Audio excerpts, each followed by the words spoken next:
आपके साथ आज के संवाद के कार्यक्रम में मंच पर उपस्थित भारतीय जनता पार्टी के क्षेत्रीय अध्यक्ष श्री सत्येंद्र सिसोदिया जी, जिला के अध्यक्ष श्री विकास चौहान जी, लोकप्रिय सांसद और तीसरी बार भारतीय जनता पार्टी के प्रत्याशी डॉक्टर भोला सिंह जी, हमारे सभी विधायकगण श्री देवेंद्र सिंह लोधी जी, श्री प्रदीप चौधरी जी, श्री संजय शर्मा जी, श्री चंद्रपाल सिंह जी, श्री अनिल शर्मा जी, जिला पंचायत अध्यक्ष डॉक्टर अंतुल तेवतिया जी, लोकसभा के प्रभारी और विधान परिषद सदस्य श्री जयपाल सिंह व्यस्त जी, भारतीय जनता पार्टी के प्रदेश के मंत्री श्री चंद्रमोहन सिंह जी, लोकसभा के सहसंयोजक हिमांशु मित्तल जी, योगेंद्र चौधरी जी, राष्ट्रीय लोक दल के अध्यक्ष श्री पंकज प्रधान जी, हमारे नगर पालिका परिषद और नगर पालिकाओं के सभी अध्यक्षगण, समाज का नेतृत्व वर्ग जो प्रबुद्ध जन के रूप में यहां पर उपस्थित हुआ है, ऐसे हमारे सभी यहां पे उपस्थित संतजन, अधिवक्ता, चिकित्सक, शिक्षक, व्यापार मंडल और अलग अलग तबके से जुड़े हुए उपस्थित सभी हमारे प्रबुद्ध जन, उपस्थित बहनों और भाइयों, आज के इस प्रबुद्ध जन सम्मेलन में मैं आपका हृदय से स्वागत करता हूं, अभिनंदन करता हूं।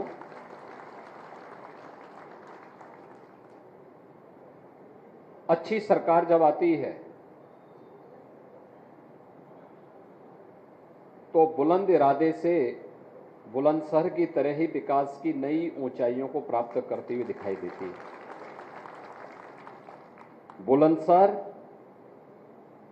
मुझे याद है 2017 में या उससे पहले जब कभी चुनाव प्रचार के लिए हमें आना होता था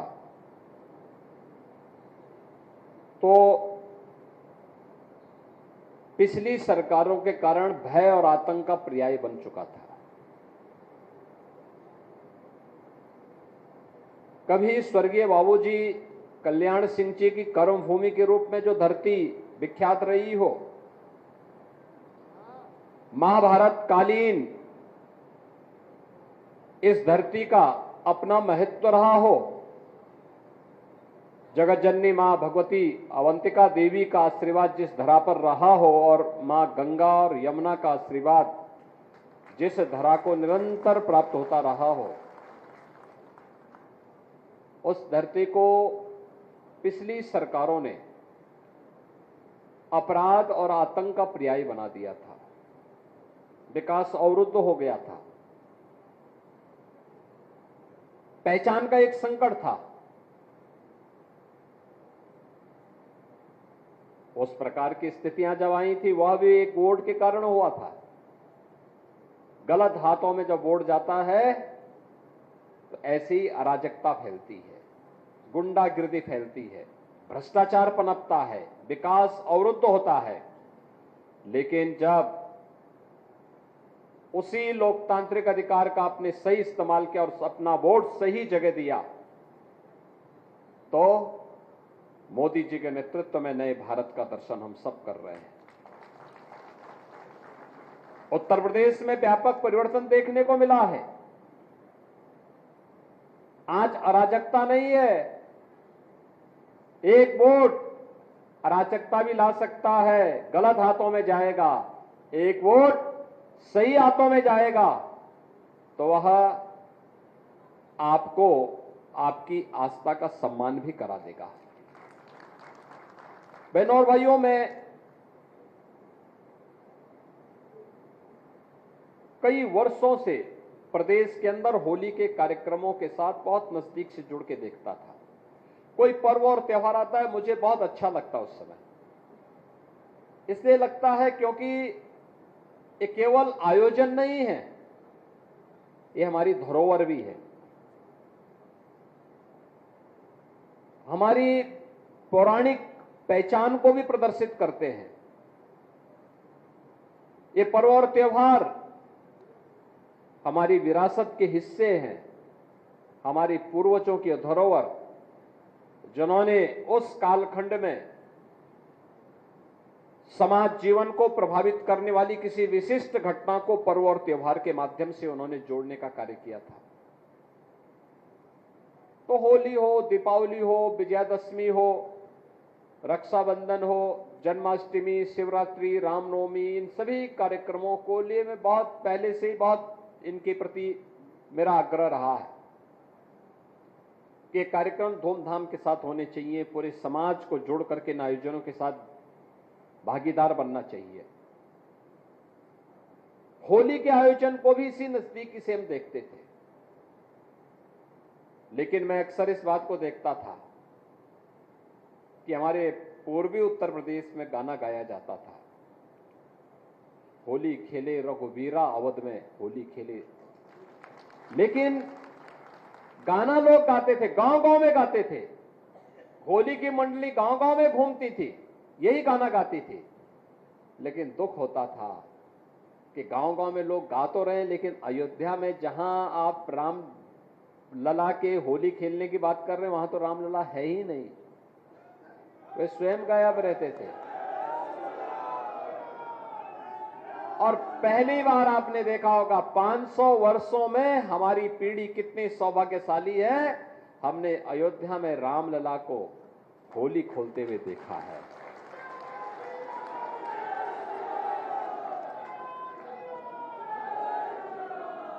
यह परिवर्तन जो असंभव था वह संभव हुआ है। पिछली सरकारों की दंगा पॉलिसी को भी आप लोगों ने देखा है, दंगा होता था। मैं 2017 में जब आया था यही विधानसभा चुनाव का शुभारंभ करने के लिए, जब मैंने यहां पे चुनाव की बात कही तो लोगों ने कहा, अरे साहब यहां पे तो एक सरकार का एक मंत्री ऐसा है कि जो उसके सामने कौन बोल पाएगा। यानी सरकार के संरक्षण में और आम जनता की आवाज को किस कदर बंद कर दिया जाता था। व्यापारी असुरक्षित, बेटी असुरक्षित, नौकरी पेशा वाला असुरक्षित, अन्नदाता किसान असुरक्षित, युवा का भविष्य असुरक्षित। सुरक्षित था तो केवल गुंडे थे या कुछ चंद परिवार थे, और आज जो गुंडे पहले सुरक्षित थे आज वे असुरक्षित हुए हैं, और जनता जनार्दन, बेटी हो व्यापारी हो, जनता जनार्दन सुरक्षित महसूस कर रहा है। एक वोट की कीमत है, एक वोट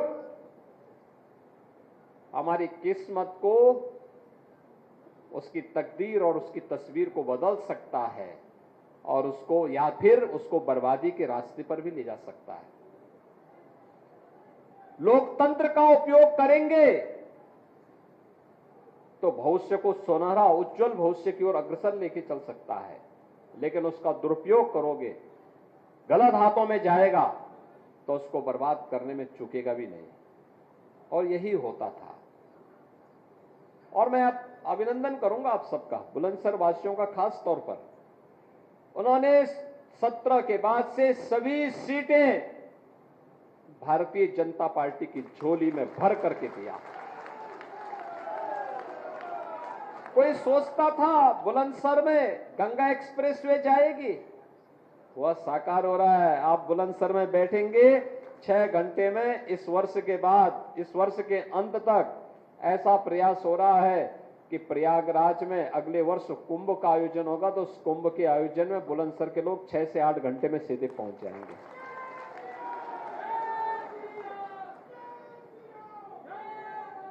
बुलंदशहर में मेडिकल कॉलेज की स्थापना होगी, ये कोई सोचता था? आज वो सपना साकार हुआ है। खुर्जा का क्रॉकरी के बारे में कोई सोचता था कि उसको पहचान मिलेगी? प्रधानमंत्री जी ने जब विदेश दौरे पर गए तो तत्कालीन इंग्लैंड के प्रधानमंत्री थे, उनको यही का ओडीओपी भेंट दिया था, छा गया था बुलंदशहर दुनिया के अंदर। ये वोट की कीमत है। और चुनावी सभा के पूर्व मैं आपके बीच में इसलिए आया हूं कि समाज को मानसिक रूप से तैयार करने के लिए आप सबकी सबसे बड़ी भूमिका होने वाली है।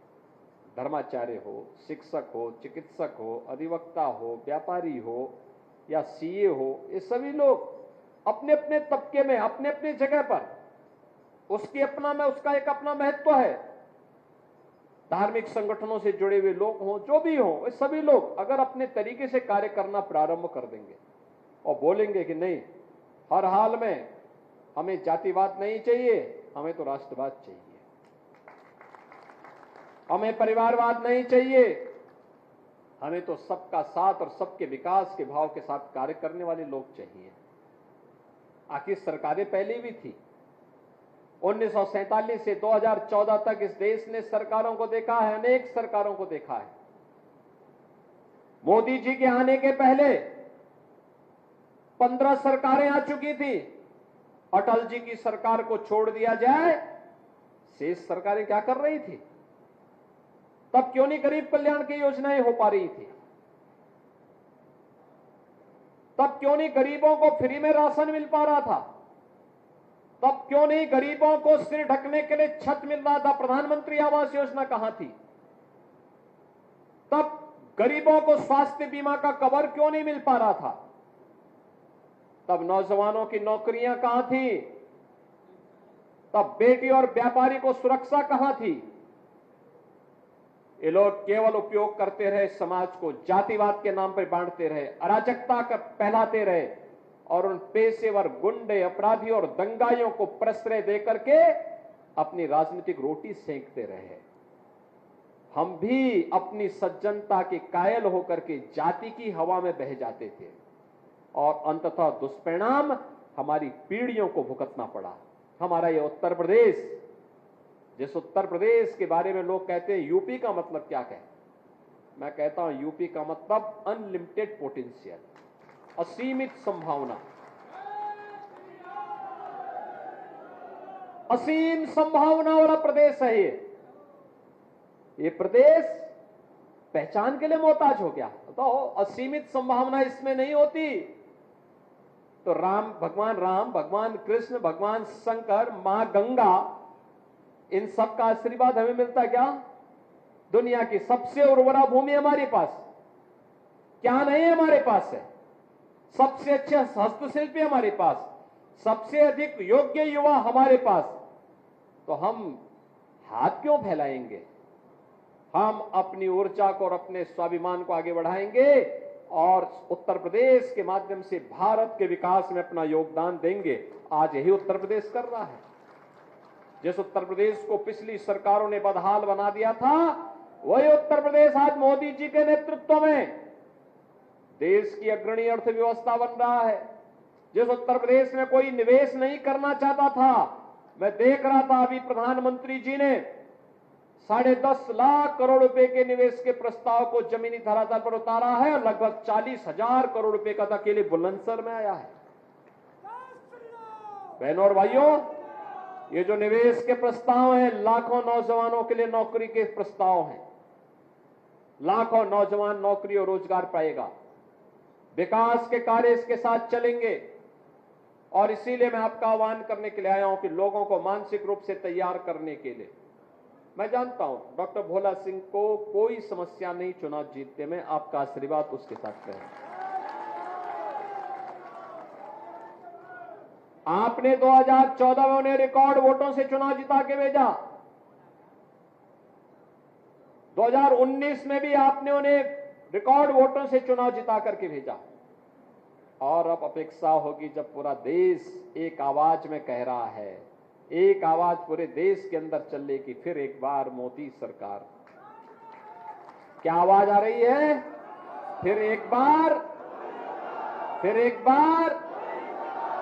बार मोदी सरकार, फिर एक बार मोदी सरकार की आवाज जब पूरे देश के अंदर सुनाई दे रही है, क्योंकि देश की तस्वीर और तकदीर मोदी जी ने बदल के रख दिया है।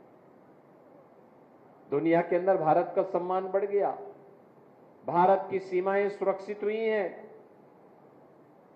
देश के अंदर आंतरिक सुरक्षा की स्थिति बेहतर हुई है, नक्सलवाद, आतंकवाद, उग्रवाद समाप्त, कश्मीर में धारा 370 समाप्त हुई, तो अयोध्या में भगवान राम के भव्य मंदिर निर्माण के मार्ग भी समाप्त, जो बैरियर थे, जो अवरुद्ध, उनमें अवरोधक थे, उनको समाप्त करके भव्य राम मंदिर का निर्माण का कार्य भी संपन्न हुआ।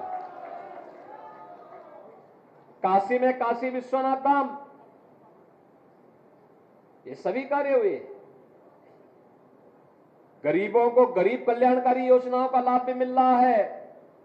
पिछली सरकारों की दंगा और कर्फ्यू की नीति को समाप्त करते हुए हम लोगों ने कहा नहीं, दंगा नहीं, उत्तर प्रदेश कर्फ्यू के लिए नहीं, उत्तर प्रदेश तो कावड़ यात्रा के लिए हर हर बम बम के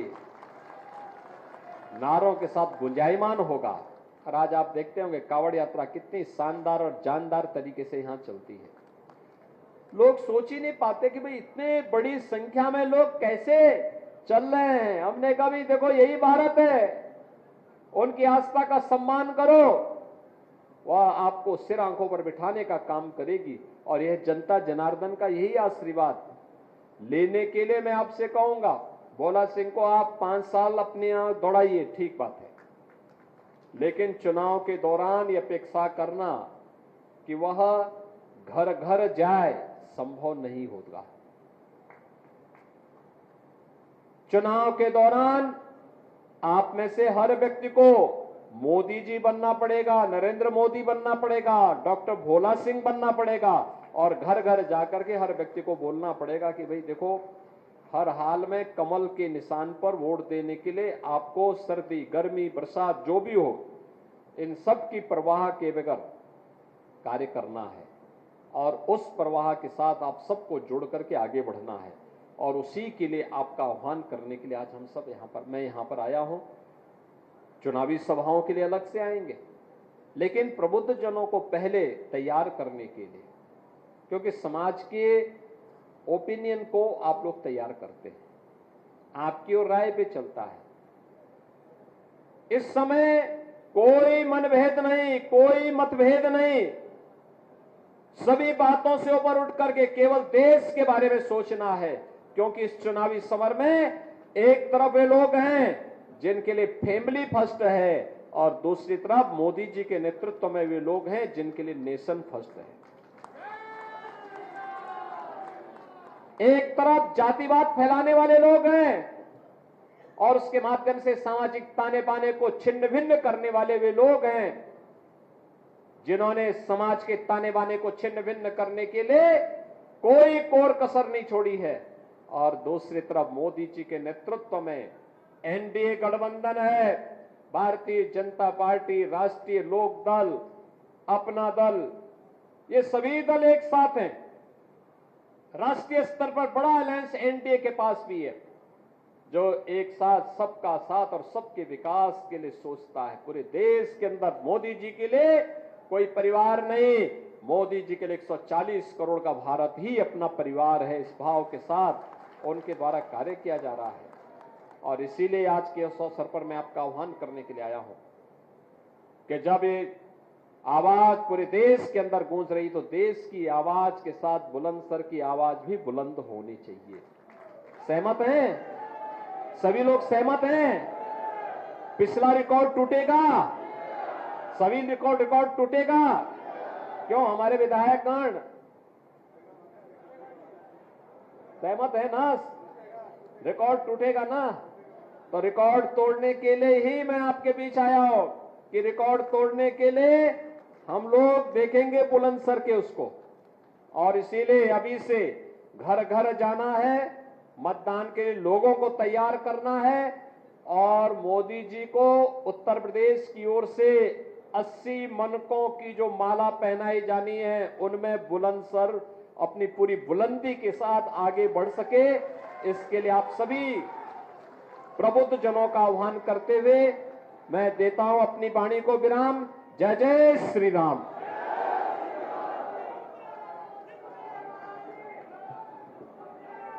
पूज्य महाराज जी का जिन्होंने मार्गदर्शन मिला उनका आभार और सभी प्रबुद्ध जनों का बहुत बहुत आभार, धन्यवाद।